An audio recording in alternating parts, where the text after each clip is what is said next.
Soovitame tsitaate kuulates sättida end mugavalt silmad kinni istuma ja keskenduma edastatud sõnumile.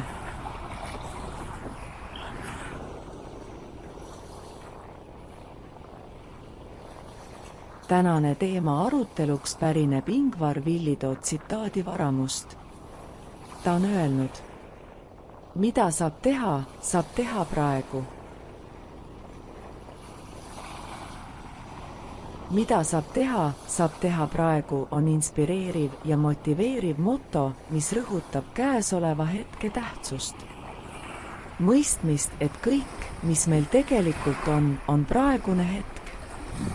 Eilne on minevik ja tulevik on viirastus, mida me kunagi kätte ei saa. Reaalselt on olemas ainult praegune hetk. Seda motot võib rakendada igapäeva tegemiste juures.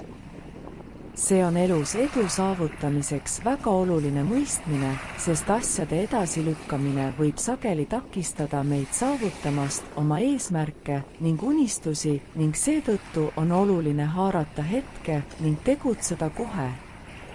Elu koosneb mitmetest võimalustest, väljakutsetest ja eesmärkidest. Me kõik oleme unistanud midagi suurt saavutada, õppida uusi oskusi, tegeleda põnevate projektidega või muuta oma elu erinevates valdkondades. Kuid liiga sageli lükkame vajalikud sammud edasi, pidades ettekäändeks ajapuudust, ebakindlust või muid takistusi.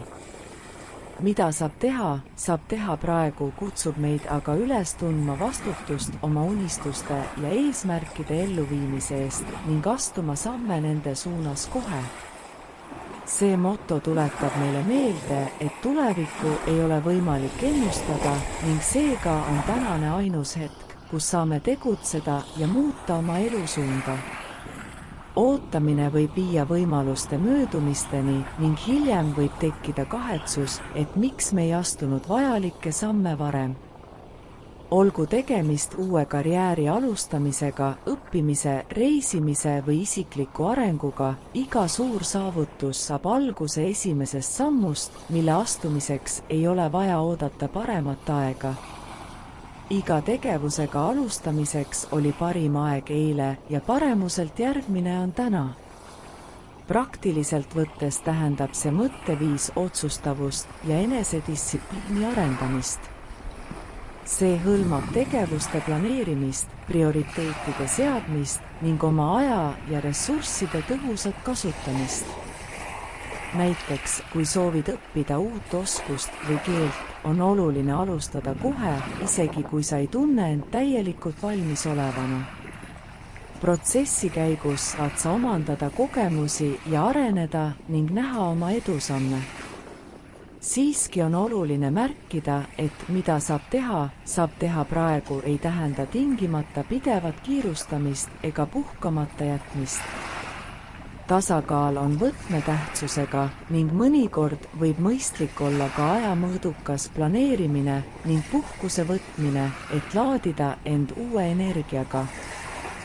Samuti võib olla vajalik eelnevalt uurida ja valmistuda, enne kui hüppame suurte tegevuste juurde. Kokkuvõttes rõhutab moto, mida saab teha praegu, meie võimet tegutseda ja kujundada oma tulevikku just sellisena, nagu me seda soovime. See julgustab meid lükkama edasi kõhklusi ja vabandusi ning astuma enesekindlalt samme oma eesmärkide suunas. Elu on täis võimalusi ning nende ärakasutamiseks on vaja vaid otsustavat sammu praeguses hetkes. Nüüd ja praegu. Aitäh kuulamast ja järgmiste kohtumisteni!